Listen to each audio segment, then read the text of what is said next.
ഇടയിൽ ഒരു ജനപ്രീതി ഉണ്ടാവുന്നതിന് തടസ്സമായി നിന്നു.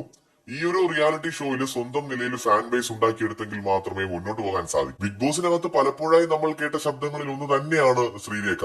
ഒന്നും സംസാരിക്കാതെയോ അല്ലെങ്കിൽ സംസാരിക്കാൻ ഭയന്നോ ഒന്നും ഇരുന്നിട്ടില്ല. പക്ഷേ കർക്കശമായിട്ട് അല്ലെങ്കിൽ ശക്തമായി മുന്നോട്ട് വന്ന് കളിക്കുന്നതിൽ ശ്രീരേഖയ്ക്ക് എന്തുകൊണ്ടോ കഴിയാതെ പോയി.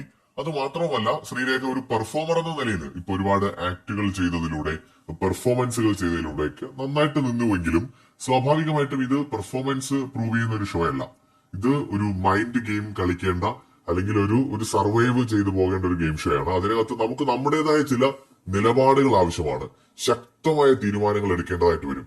അത്തരം സന്ദർഭങ്ങളിലൊക്കെ ഉൾവലിഞ്ഞു നിന്നു എന്നതും കാണാൻ സാധിക്കും. പക്ഷേ സീസൺ 6 വളരെയധികം ശ്രദ്ധിക്കപ്പെട്ട ഒരു മത്സരാർത്ഥി തന്നെയാണ് ശ്രീരേഖ എന്നാണ് എനിക്ക് തോന്നിയിട്ടുള്ളത്. എല്ലാവിധ ആശംസകളും.